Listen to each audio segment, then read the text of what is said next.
What's going on, you lean, mean, strength machine? On this episode of Box Talk, we're talking about 3 tiny tips that have largely helped my squat. Flawless victory.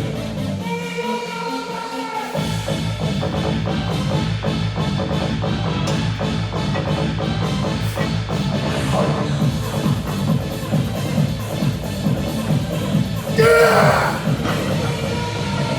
All right, like I said, guys, these are small tips that have really helped increase my squat or technique with the squat and just been able for me to squat heavy weight. Now, if you don't know, my max squat is somewhere between, I would say, 630 and 650 right now. So I think I have a little bit of knowledge on how to squat properly. I do squat high bar and low bar, and these will apply to both squatting strategies, whatever you guys use.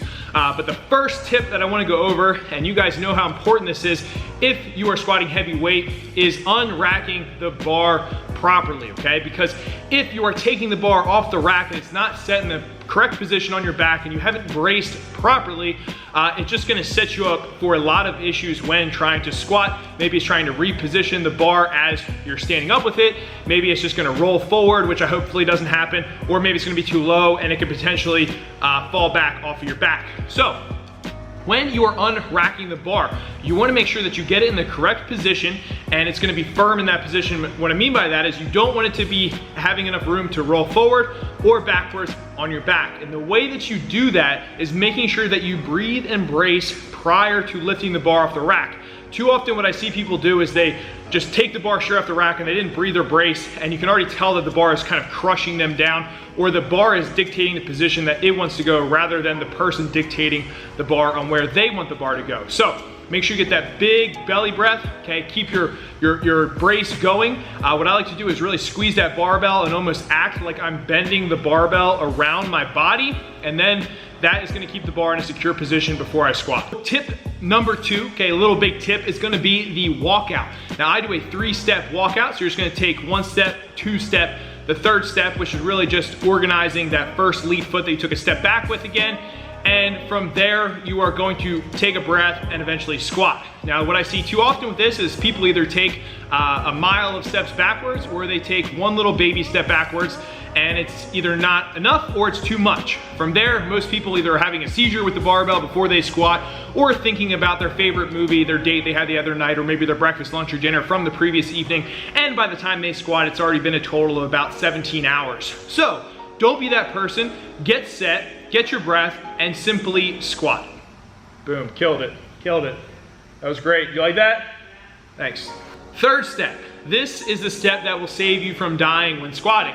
Typically, all these apply for heavy weights, but you wanna make sure that you're using all of these tips for any weight, because practice makes perfect. Or should I say, perfect practice makes perfect. So whenever I'm squatting heavy, typically what you'll see is on the way up. So as I'm driving out of the hole, my knees are going to naturally try to cave in. Now what we wanna do is fight that urge, and you often hear me cue, knees out. So when you're getting stuck and driving up and doing the stanky leg, we wanna drive those knees outward. What that's gonna do is kick in as many muscles as possible in the legs, okay? Really gets you using your glutes and your adductors as well. Abductors, and that's gonna help you survive and not die when squatting heavy. Yeah, I'm pretty sure. I'm still confused. Adductors are the insides, abductors are the outsides. Cool. I passed college anatomy and physiology.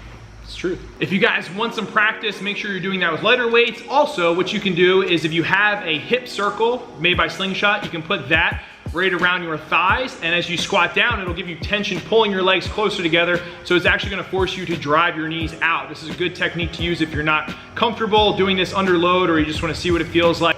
Yes, use the Slingshot. I don't think I like that one either. I don't think I like that. So there you guys have it. Hopefully these tips really will help you when squatting, or especially as you're squatting heavier.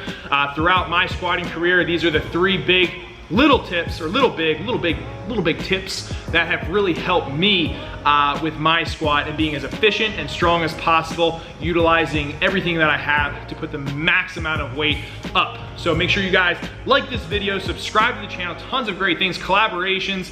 We got merch, as the people say these days, coming out, t-shirts, maybe some things you can drink coffee out of, maybe coffee, I don't even know. I mean, I am doing a lot and it's gonna be cool. So the other thing I got is a program special. Now I'm running 12 weeks of programming for $175. That's a custom program based on your goals and equipment, time, and it's a really good deal. So if you guys want 12 weeks of programming, 175 bucks, I send it to you, you get it done, get the results or your money back. Email me and we'll get you rocking and rolling. Yeah, take care guys. Stay lean, mean, strength machines. Catch up with you next time.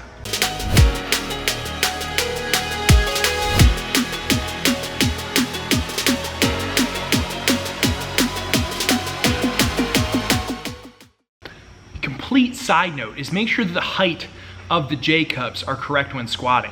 Sometimes people are too high or they're too low, so you gotta find the just right.